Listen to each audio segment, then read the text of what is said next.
வாங்க. 2026 தமிழ்நாடு சட்டமன்ற தேர்தலுக்கான களம் இப்போதே சூடுபிடிக்க ஆரம்பிச்சிடுச்சு. கூடவே வாக்குறுதிகள் மழை மாதிரி கொட்ட ஆரம்பிச்சிடுச்சு. ஒரு பக்கம் காது கவுரும் அறிவிப்புகள், இன்னொரு பக்கம் நிதர்சனமான உண்மைகள். அடுத்த சில நிமிடங்கள்ல உண்மையான திட்டத்துக்கும் வெறும் அரசியல் கற்பனைக்கும் இருக்கிற வித்தியாசத்தை எப்படி கண்டுபிடிக்கிறதுன்னு நாமளே ஒரு ரியாலிட்டி செக் பண்ணி பார்க்கலாம். அடடா! ஆரம்பமே அதிரடியா இருக்குல்ல. ஒவ்வொரு குடும்ப தலைவிக்கும் மாசம் 2500 ரூபா. யோசிச்சு பாருங்க, இது சும்மா பண உதவி மட்டும் இல்ல. ஒவ்வொரு வீட்லயும் இது எவ்ளோ பெரிய தாக்கத்தை ஏற்படுத்தும். இந்த நலத்திட்ட போட்டி எந்த அளவுக்கு போயிட்டு இருக்குங்கிறதுக்கு இது ஒரு செம உதாரணம். அடுத்து பாருங்க, இளைஞர்களே டார்கெட் பண்ற மாதிரி ஒரு சூப்பர் வாக்குறுதி. வருஷத்துக்கு 10 லட்சம் வேலைவாய்ப்புகள். இது மட்டும் நடந்தா பலரோட எதிர்காலமே மாறிடும் இல்லையா? இப்படி முதல்ல குடும்பத் தலைவிங்க, இப்போ இளைஞர்கள்னு ஒவ்வொருத்தரையும் கவர்ற வாக்குறுதிகள் வந்துகிட்டே இருக்கு. ஆஹா, இது ரொம்ப முக்கியமான வாக்குறுதி. நீட் தேர்வு ரத்து செய்யப்படும். பல வருஷமா பெற்றோர்கள், மாணவர்கள்னு எல்லாரோட உணர்வுகளோடும் கலந்த ஒரு விஷயம் இது. ஒவ்வொரு தேர்தல்லையும் நம்ம இதை கேட்டுக்கிட்டே இருக்கோம். இது வெறும் பரீட்சை இல்ல, ஒரு தலைமுறையோட கனவு சம்பந்தப்பட்டது. சரி, இவ்ளோ வாக்குறுதிகள் வருது, கேட்கவே நல்லாதான் இருக்கு. ஆனா இதுல எது நிஜம், எது சும்மா பேச்சுக்கு சொல்றதுன்னு நாம எப்படி கண்டுபிடிக்கிறது? வாங்க, இதுக்கு ஒரு சிம்பிளான 3 ஃபில்டர் இருக்கு. அதை பயன்படுத்தி நாமளே செக் பண்ணி பார்க்கலாம். நம்மளோட முதல் ஃபில்டர் கிரெடிபிலிட்டி செக், அதாவது நம்பகத்தன்மை. ரொம்ப சிம்பிள். ஒருத்தங்க எதிர்காலத்துல என்ன செய்வாங்கன்னு தெரிஞ்சுக்க அவங்க கடந்த காலத்துல என்ன செஞ்சாங்கன்னு பார்த்தாலே போதும் இல்லையா? சொன்னதை செஞ்சாங்களா இல்லையா? அதுதான் முதல் கேள்வி. இப்போ ஆட்சியில இருக்கிற திமுகவோட 2021 தேர்தல் அறிக்கையவே ஒரு உதாரணமா எடுத்துக்கலாம். பாருங்க, பெண்களுக்கு மாசம் 1000 ரூபாய் கொடுக்கற திட்டம் மாதிரியான சில முக்கியமான வாக்குறுதிகளை நிறைவேற்றிருக்காங்க. ஆனா அதே சமயம் 3 லட்சம் கவர்மெண்ட் வேலைவாய்ப்பு தர்றேன்னு சொன்னது இன்னும் நடக்கல. இதுல இன்னொரு இன்ட்ரெஸ்டிங்கான விஷயம் என்னன்னா, வருஷத்துக்கு 10 லட்சம் வேலைவாய்ப்புன்னு சொன்ன வாக்குறுதிய பிரைவேட் செக்டர் வேலைகளையும் சேர்த்து கணக்கு காட்டி ஒரு மாதிரி ரீடிஃபைன் பண்ணிட்டாங்க. இது மட்டும் இல்ல, பணப்பற்றாக்குறையால 64 வாக்குறுதிகளை கைவிட்டுட்டாதாவும் அரசே சொல்லியிருக்கு. சோ இங்க பாயிண்ட் என்னன்னா, அவங்க சொன்னது கவர்மெண்ட் வேலை, ஆனா கணக்கு காட்டினது பிரைவேட் வேலை. இந்த சின்ன வித்தியாசம் தான் ரொம்ப முக்கியம். இதை நம்ம வாக்காளர்களா கண்டிப்பா நோட் பண்ணணும். சரி, இப்போ அதிமுகவோட ட்ராக் ரெக்கார்ட பார்க்கலாம். 2019 எலெக்ஷனுக்கு முன்னாடி வறுமை கோட்டுக்கு கீழே இருக்கிற சுமார் 60 லட்சம் குடும்பங்களுக்கு 2000 ரூபாய் தர்றதா ஒரு பெரிய அறிவிப்பு வந்துச்சு.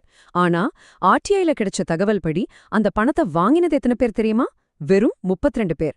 ஆமா, வெறும் 32 பேர் தான். வாக்குறுதிக்கும் அது நடந்த விதத்துக்கும் எவ்ளோ பெரிய வித்தியாசம் பாருங்க. ஓகே, நம்மளோட 2வது ஃபில்டர்.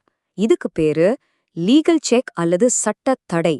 அதாவது, ஒரு வாக்குறுதி கேட்க சூப்பரா இருக்கலாம், ஆனா அதை நிறைவேற்றுறதுக்கு ஸ்டேட் கவர்மெண்ட்க்கு பவர் இருக்கா? சில விஷயங்களை மாநில அரசால மட்டுமே தனியா செய்யவே முடியாது. அது சட்டத்துல இடம் கொடுக்காது. இதுக்கு பெஸ்ட் எக்ஸாம்பிள் நம்ம நீட் தேர்வு தான். நீட் தேர்வு ரத்து பண்றது அவ்ளோ ஈஸி இல்லைன்னு எல்லாருக்கும் தெரியும். சட்டப்படி அதுல நிறைய சிக்கல் இருக்கு. அப்புறம் ஏன் எல்லா கட்சிகளும் திரும்ப திரும்ப அதே வாக்குறுதியா கொடுக்கறாங்க? இது நம்ம எல்லாருக்குமே வர்ற ஒரு பெரிய கேள்வி இல்லையா? அதுக்கு பதில் நம்ம கான்ஸ்டிடியூஷன்ல இருக்கிற கான்கரண்ட் லிஸ்ட், அதாவது பொது பட்டியல்ல தான் இருக்கு. சிம்பிளா சொல்லணும்னா, இந்த பட்டியல்ல இருக்கிற விஷயங்கள் மேல ஸ்டேட் கவர்மெண்ட்டும் சட்டம் போடலாம், சென்ட்ரல் கவர்மெண்ட்டும் சட்டம் போடலாம். நம்ம கல்வி இந்த பட்டியல்ல தான் வருது. ஆனா இங்க ஒரு ட்விஸ்ட் இருக்கு. 2 பேரும் போட்ட சட்டம் ஒண்ணுக்கொண்ணு முரண்பாடா இருந்தா சென்ட்ரல் கவர்மெண்ட் சட்டம் தான் ஜெயிக்கும். அதனாலதான் நம்ம மாநில அரசு நீட்டுக்கு எதிரா சட்டம் போட்டாலும் அதுக்கு குடியரசுத் தலைவரோட ஒப்புதல் தேவைப்படுது. இங்க பாருங்க இந்த ப்ராசஸ் எப்படி நடக்குதுன்னு. ஸ்டெப் 1, நம்ம சட்டமன்றத்துல மசோதா பாஸ் பண்ணியாச்சு. ஆனா ஸ்டெப் 2, அதுக்கு பிரசிடென்ட்டோட ஒப்புதல் கிடைக்கல, அங்கேயே அது பிளாக் ஆகி நிக்குது.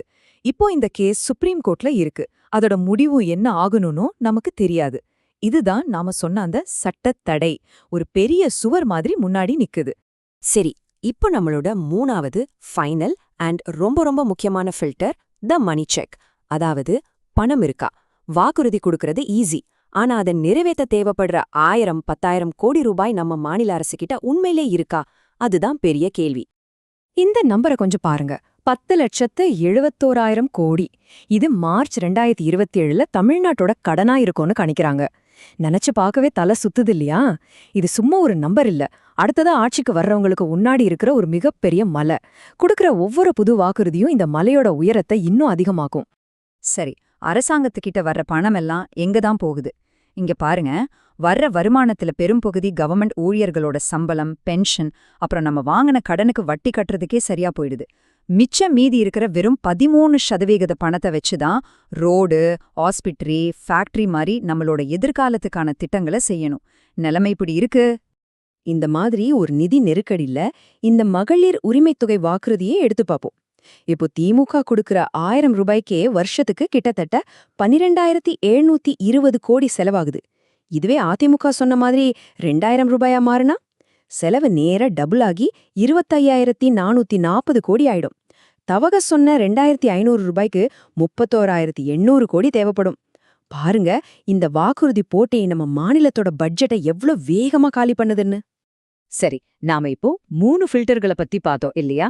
இப்போ அத உங்களுக்காகவே ஒரு சிம்பிள் ரியாலிட்டி செக் டூல் கிட்ட மாத்தி தரோம். இனிமே நீங்க எந்த ஒரு எலெக்ஷன் வாக்குறுதியை கேட்டாலும் இந்த 3 கேள்விகளை மட்டும் மனசுல வச்சுக்கோங்க. 1. கிரெடிபிலிட்டி செக், முன்னாடி சொன்னதை செஞ்சிருக்காங்களா? 2. லீகல் செக், இதை செய்ய அவங்களுக்கு பவர் இருக்கா? 3. மணி செக், இதுக்கெல்லாம் எங்க இருந்து பணம் வரும்? இந்த 3 கேள்வியை கேட்டாலே போதும், உங்களுக்கு முக்கால்வாசி பதில் கிடைச்சிரும். இப்போ இந்த டூல்ஸ் உங்க கையில இருக்கு. இனி நீங்க கேக்குற ஒவ்வொரு வாக்குறுதியும் இந்த 3 டெஸ்டுக்கும் உள்ளாக்குங்க. எந்த வாக்குறுதி உங்க டெஸ்ட்ல பாஸ் ஆகுதுன்னு நீங்களே முடிவு பண்ணுங்க. ஏன்னா உங்க ஓட்டு உங்க முடிவு.